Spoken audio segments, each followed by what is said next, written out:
السلام عليكم واهلا بكم في مطبخ ام احمد. دلوقتي هنعمل مع بعض عجينه الملفيه.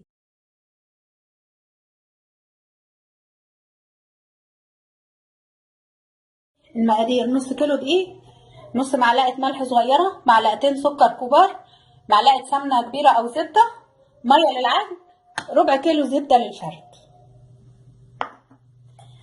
هنجيب الدقيق نحط عليه الملح والسكر ومعلقه الزبده ونخلطهم الاول كده مع بعض.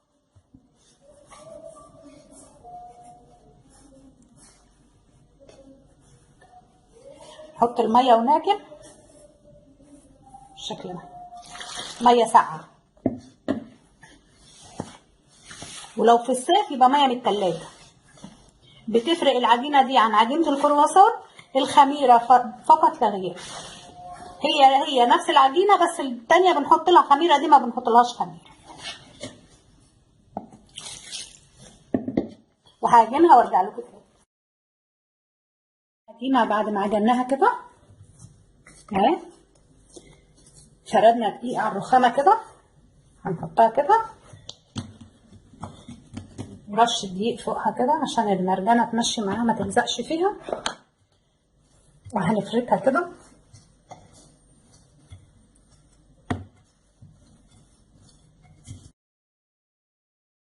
بعد ما فردنا العجينه كده هنجيب الزبده.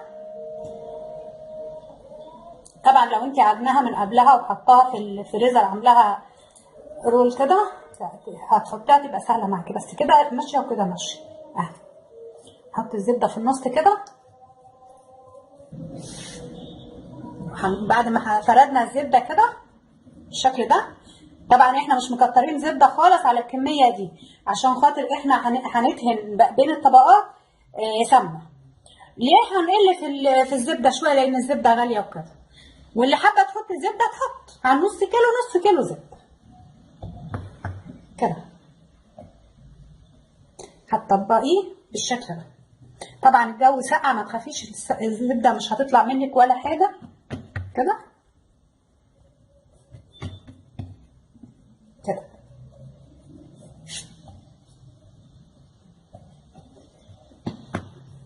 وهنفرد تاني، نقلبها كده ونخلي الفتحه دي في الوش كده ودي كده، ونقلبها لتحت ونفرد كمان مره بالبندانه كده.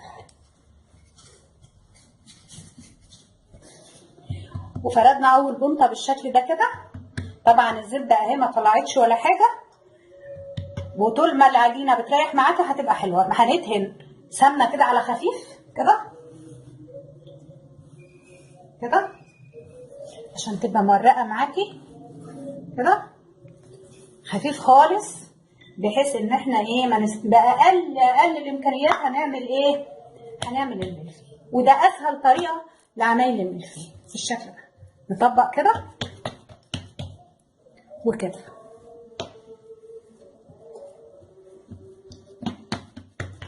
لو العجينه ماشيه معاكي كملي، لان الجو ساقع. مش ماشيه معاكي ريحيها في التلاجة 10 دقايق وكملي تاني. اعملي 5 بنطات.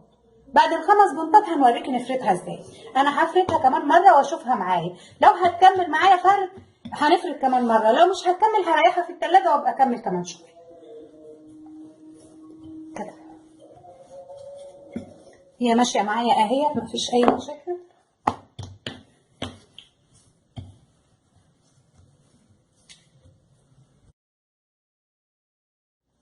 بعد ما بنطناها كده ال5 بنطات ودي البنطه الاخيره فردناها بالشكل ده. طبعا ملحوظه، السمنه اللي كنا بنحطها بين الطبقات وبعدها بندهنها بيها سمنه بارده مش سخنه، علشان ما تسيحش مننا الزبده. شايفين الزبده لسه لحد دلوقتي ماسكه نفسها بعد الفرد ده كله.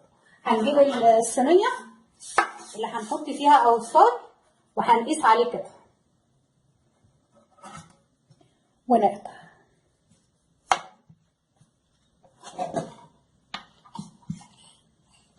طبعا هي لما هتتخبز هتشوفوا التوريقه بتاعتها، وطبعا دي اسهل طريقه لعمل الملفيه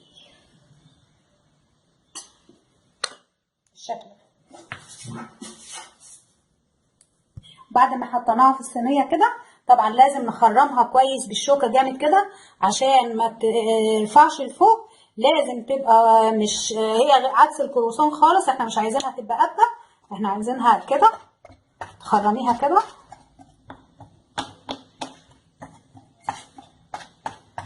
بعد ما حطيناه في الصواني وخرمناه بالشكل ده بالشوكه، هندخله الفرن على درجه حراره 170، وهنكونوا مهدين مولعين الفرن طبعا من قبلها، وهنهديه وهنسيبه. احنا عايزينه ناشف مش عايزينه طري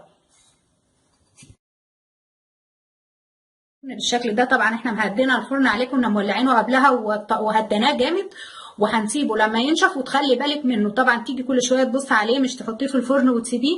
لو لقيتيه احمر من تحت بتحطيه على الشبكه من فوق لما يعمل وش، وتقفلي عليه وتسيبيه في الفرن شويه لما ينشف وتطلعيه. ده الملفيه بعد ما طلعناه من الفرن بالشكل ده. شايفين التوريقه اهو. طبعا دول الحبه اللي احنا قصناهم واحنا بنحطه في الصينيه.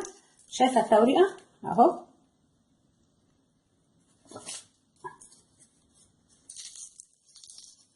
شايفه مقرمش ازاي.